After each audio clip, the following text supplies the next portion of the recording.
Hello students, welcome back. So from this chapter, biodiversity and its conservation, we learned a lot of interesting stuff and interesting things about biodiversity and different concept of biodiversity, levels of biodiversity. So all of them were really interesting, I guess. So I hope you guys must have really understood and found it really interesting. So from this video, we'll be seeing another important as well as interesting topic, which is the biogeographical regions or locations of India. So according to international biome type, it is classified that based on the climatic pattern as well as the fauna and flora that our country has. In India has been divided into 10 biogeographic regions, which are Trans-Himalaya, Himalayan region, semi-arid zones, Gangetic Plains, deserts, northeast Deccan Peninsula, coastal Western Ghats, islands such as Andaman and Nicobar Islands. So all these regions have different unique patterns such as the environmental conditions, weather pattern, rainfall, and the species that you find it here. Many species are totally different. Most of the species are endemic to particular geographic regions. So that's what we are going to see in general. So it's an interesting as well as an easy topic. You'll be just learning what are these places and where it is located and what kind of species that is present in this particular regions. That's what you are going to see from this video as well as from this subunit. So the first biogeographic region that we see is Trans-Himalayans. So this starts from the Tibetan plateau, a high altitude cold desert in Ladakh and Spiti, Himachal Pradesh. So like from here to here, this particular region, Jammu Kashmir, this Himalaya and Ladakh. So all these regions have this trans-Himalayan region because they are near to the Himalayan mountain, Everest mountain. So like the species that you find it here also different. And this region comprise 5.7 percentage of our country's land mass, and the most common species that you can find it here is wild sheep because it is most famous for its well as well as popularly known wool products. And another fauna that you can find it here is chiru and black rocked crane. This only comes during spring seasons because it just does not come when it is winter. So during spring season, this region support a huge number of biodiversity because of the favorable environmental condition as well as the vegetation pattern that you might find it here. Next region that we are going to see is Himalayan region, and the entire mountain chain running from northwestern to northeastern India is known as Himalayan biogeographic region, and it comprises 7.2 percentage of a country's landmass. So the species that you can find it here, just like what you found it in Trans-Himalayan region, you can find wild sheep, mountain goats. Apart from that, some unique species such as shrew and snow leopard, and so all the species you can find it in Himalayan geographic region. So the sad thing about these species, most of them are endangered, so which need ultimate attention to conserve them from from being extinct. So there are a lot of actions have been taken. So it is very important for us to know. So we have such unique species in our Himalayan region, but sadly all these are endangered. So it is our duty to know in case if you guys study something related to environmental science, you might find it interesting and you might go and become a conservationist. So the biogeographical region is our Indian desert. So it is an extremely arid area of the west. So arid area means like you don't get rainfall here at all. So the rainfall here is very minimum, and it starts from the Aravalli hill range, and it comprises both salty desert of Gujarat and sand desert of Rajasthan. It comprises a 6.9 percentage of a country's landmass, and this place is widely famous for wild ass because it is endemic to this particular region. I hope you guys know what is endemic. Please don't ask me again. Endemic means species that is originated uh, specific to that particular geographic location. So likewise, you can find this wild ass in this particular region, and it is unique and endemic to this region. Apart from this, you can also find Indian bustard, so camel, foxes, and snakes, many of which are endangered in these regions too. So more we have a lot of unique species, lot of different beautiful as well as very different species, but sadly most of them are endangered due to a lot of human intervention as well as habitat destruction. Both in a biogeographical location is semi-arid zone, so it just covers the entire region from here, between the desert of the Deccan. I mean, it just starts from the deserts of Rajasthan as well as the desert that we have seen before. From there to Deccan Plateau, in the middle you can find Deccan Plateau as well as the Aravalli Hill Range. So this entire region comes under semi-arid zones because it receives less rainfall. So that includes our Tamil Nadu and Andhra Pradesh. Such places comes under the semi-arid zones, and it covers 15.6 percentage of our country's landmass. And the fauna that you can find it here is nilgai, which is also known as blue bull in India, and it is a unique as well as peculiar species because as you can look at the appearance itself, it looks totally different from other bull type. And you can find black buck, four-horned antelope, sambar, chital, and spotted deer, which are herbivores. Along with that, you can also find a lot of predators like Asiatic lion, tiger, leopard, and jackal. So all these things you can find it between this semi-arid zones. So the next biogeographic region is most famous region is Western Ghats, and Western Ghats are mountain ranges, mountain ranges along the west coast of India, especially this west coast. This the east coast. I believe you guys know it already.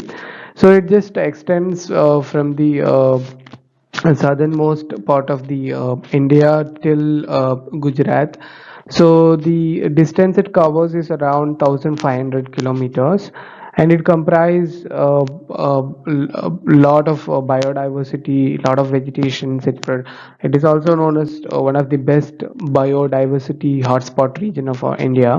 So the annual rainfall it receives is around 2,000 millimeter, and this zone has large populations such as Nilgiri Thar. I told you what is Nilgiri Thar, which is endemic to our country.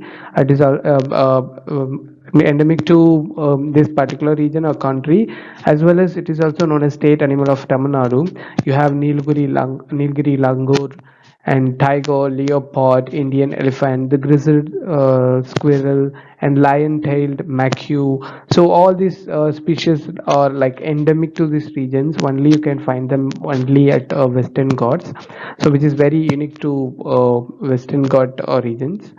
And next region that we are going to study is Deccan Peninsula. So this covers much of the southern and central plateau with predominantly deciduous vegetations, and it covers 4.3 percentage of our country's landmass. So the species as well as the vegetation that you can find it here is deciduous forest, thorn forest. I told you what is deciduous forest in my previous video. So thorn forest and pockets of semi-evergreen forest, you can find it in Deccan Peninsula. So Deccan Peninsula means like a region where you can find a Deccan Plateau also in between this Deccan Peninsula region. The fauna that you can find it here is chital, sambar, nilgai, elephant, sloth bear, black bear, barking deer, and all these things you can find it here. So this region supports different types of animal, as you can see, barking deer as well as sloth bear and black buck. So this Deccan Peninsula has a different type of vegetation type as well as different type of animals. Likewise, each place has its different type of animals as well as vegetation. The next thing, another important thing about Deccan Peninsula, like you can find a lot of catchment area in Deccan Peninsula. Catchment area are places that where you can find a lot of rivers, lakes. So like when rain comes, all the water will finally go and reaches to either a lake, river, or oceans. So likewise, you can find a lot of rivers such as Godavari, Dapti, Namata, and Narmada and Mahanadi. So all these kind of catchment places you can find it in Deccan Peninsula. So a lot of rivers, all these things are you can find it in Deccan Peninsula. Region that we are going to see is Gangetic Plains. So these are like it has homogeneous defined Gangetic river system. Like throughout this plain, you can find the vegetation as well as the animals are almost similar to one another, and it comprises around 11 percentage of country's landmass. And another important factor about Gangetic Plain is that it is very fertile, so it extends up to Himalayan foothills. So, because as you all know, like from Himalayan during summer, we get water through Himalayan ice melting that just flows through the Ganga river, right? Remember? So that's how it is continuously this river provide water supply to the entire region that it just travels around. And the fauna that you can find it here is rhinoceros, elephant, buffalo, swamp deer. So these are swamp deers and hog deer, such as like this. You can find it in Gangetic Plains. Biogeographic region is Northeast India. So the plains and non-Himalayan hill ranges of Northeastern India.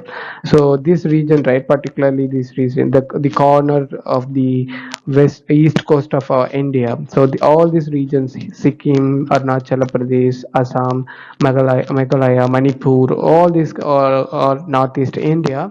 So this supports different type of vegetation, animal, and wide variety of vegetation. You can find it. It comprises 5.2 percentage of a country's landmass. It is also a transition zone between the Indian, Indo-Malayan, and Indo-Chinese biogeographical region because it is the border of a country. So it is also known as transition zone. So the meeting point of Himalayan mountains. So this is where it actually starts, and peninsular India. So the northeast is the thus biogeographical gateway for much of India's fauna and flora, and biodiversity hotspot too, because you can find a different type of animals such as golden langur, rhinoceros, and leopards. So all this thing you can find it here because look at this unique golden langur. So this supports high vegetation as well as different endemic species such as golden langur and leopard. The next biogeographic region that we are going to see is coastal regions. So our coastal regions of a country has sandy beaches like this, mud flats, and coral reef mangroves ecosystems, and it comprises 2.5 percentage of total geographical area. So if you guys don't know what is sandy beach, this is how it looks like, and the background picture also shows the sandy beach, the white sandy beach. Mud flats means the region which has highly muddy area such as mangrove ecosystem. These are mangrove forest. I also explained you what are mangrove forest in my previous video, and these are coral reef ecosystem.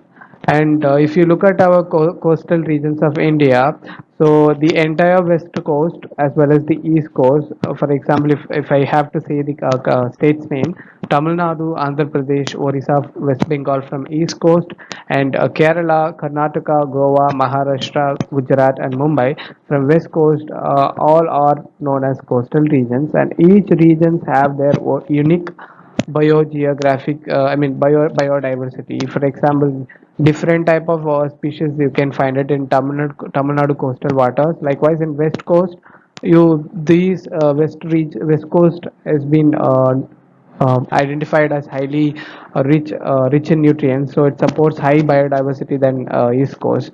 So likewise, east and west coast of the region has different species, different endemic species uh, in coastal districts of our country. So the coastline of our country, it is estimated to be around 5,423 kilometer, especially the coastline of Gujarat to Sundarban. So from Gujarat to Sundarban, so if you just Sundarban is here from West Bengal and Gujarat is here. So if you just estimate the total length, it is around 5,423 kilometers. So right from here to here. And apart from this, our country has 25 islets that constitute the Lakshadweep, which are of coral origin and have a typical reef lagoon system, which comprise rich biodiversity. So this is about coastal regions of our country, region of our country.